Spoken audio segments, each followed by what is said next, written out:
მოგესალმებით.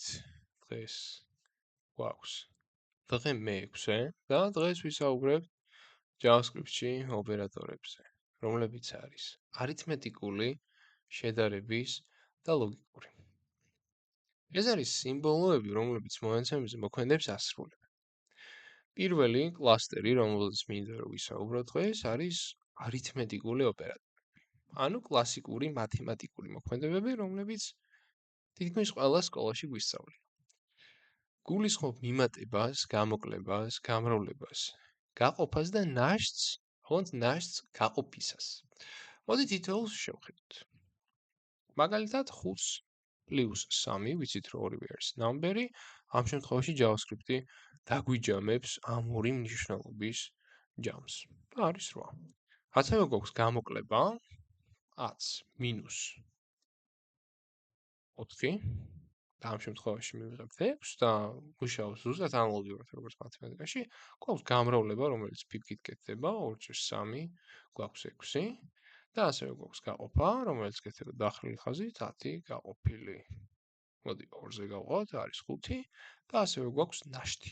ნაშთს JavaScript-ში ეძახიან მოდულოს, modulo, ესე იქნება ინგლისურად 10 ბილი მაგალითად 3-ზე, ამ შემთხვევაში 10 3-ზე რო გავყავთ, ხო? იქნება 3, მივიღებთ 9-ს და იმ 9-ში 1 იქნება ნაშთი, შესაბამისად ეს იქნება ნაშთი. როგორც ხედავთ, ზუსტად ანალოგიურად ხუშობს, როგორც მათემატიკაში, შესაბამისად ამას, რაც ახლა ჩვენ დავწერეთ, ეწოდება JavaScript-ში expression-ი. expression-ი არის JavaScript-ში, როდესაც ჩვენ JavaScript-ს ვსვათ კითხვას. და JavaScript-ი აკეთებს ეს არის მარტივი მენტალური მოდელი, როგორ შეიძლება დავიმახსოვროთ რა არის expression-ი JavaScript-ში. კაი. შემდეგი არითმეტიკული მოქმედება დავაკავერეთ. შემდეგი ოპერატორი, გვაქვს შედარების ოპერატორები. მონაცემების შედარებისთვის და შედარების დროს, უბრალოდ იქნება, ხო? ეს შედარებები აბრუნებენ ან true-ს და false. True და false რა არის? კი, ჩვენ თორემ ვპასუხებ, ეს არის true and false, ხო? ეს არის boolean type. შესაბამისად, boolean type-ში გვაქვს მაგალითად 5 უდრის 5. და ამ შემთხვევაში მივიღებ true-ს, ხო? ეს არის არას ხო? არა strictly, ხო? ანუ არა აცრული შედარება. ესე რომ ვთქვათ, ამ შემთხვევაში ორ ტოლობას შორის ხდება conversion. ნუ ესე რომ დავიმახსოვროთ, ნუ იდეაში დამწყებებს მოუწოდებენ, რომ არ გამოიყენონ ორმაგი ტოლობა, შესაბამისად მეც მოგიწოდებთ, რომ დღეს ჩვენ სიღრმეში არ ჩავალთ ორმაგ ტოლობაზე, ეს არის ჩვენი advanced JavaScript-ის ერთ-ერთი ტოპიკი.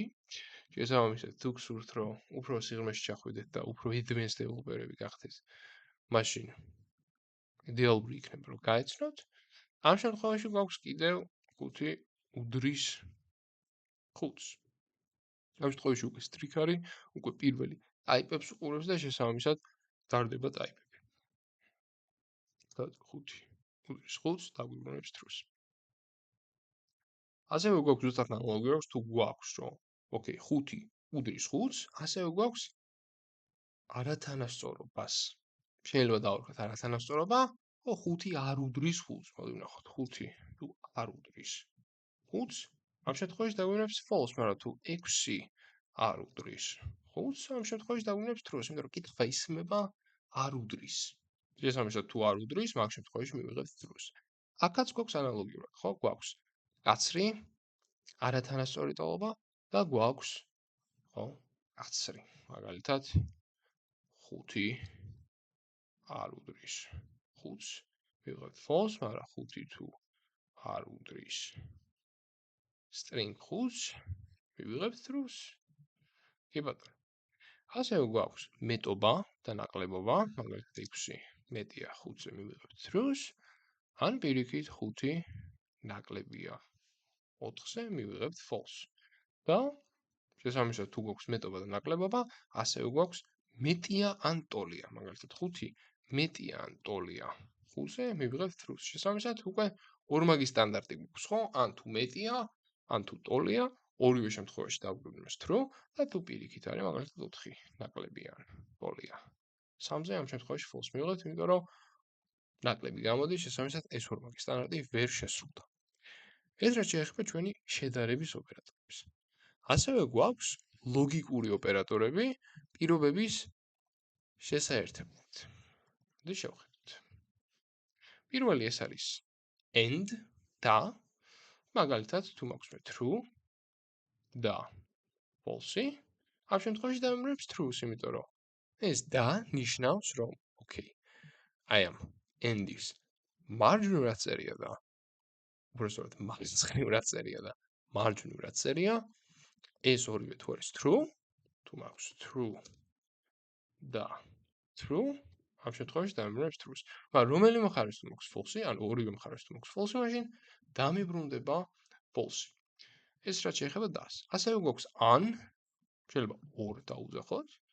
ამ შემთხვევაში true or false, ამ შემთხვევაში მივიღებთ true-ს. ამ კონკრეტულ შემთხვევაში მარცხენა მხარეს ან მარჯვენა მხარეს რომელიმე თუ არის true, დაგვიბრუნდება true. იმიტომ რომ ერთ-ერთი პირობა გვინდა რომ შეგვისრულდეს. მაგრამ თუ იქნება false or false, ამ შემთხვევაში დაგვიბრუნდება false. და ასევე გვაქვს not ან არ, ამ კონკრეტულ შემთხვევაში ხო, true-ს თუ დავწერთ, რა თქმა უნდა true დაგვიბრუნდება, მაგრამ თუ წინ დავუწერთ სახლის ნიშანს და დავწერთ true-ს, ამ შემთხვევაში დაგვიბრუნდება true, ეს არ ნიშნავს, რომ okay, რა მნიშვნელობაც გვაქვს, იმას ავტომატურად შეგვიტრიალებს. ამ შემთხვევაში ეს ყველაფერი დაიყვანება ჩვენს ბულიანებზე, გვიბრუნებს ბულიანს, როგორც ვისაუბრეთ, ოპერატორები უმნიშვნელოვანესია მონაცემებთან მუშაობისთვის. მოდით ვცადოთ და ვნახოთ რა შედეგებს მივიღებთ. ვცადეთ სხვადასხვა. თუნდაც ვცადეთ და ნახეთ, რამდენად უცნაური შეიძლება გახდეს ორმაგი ტოლობა.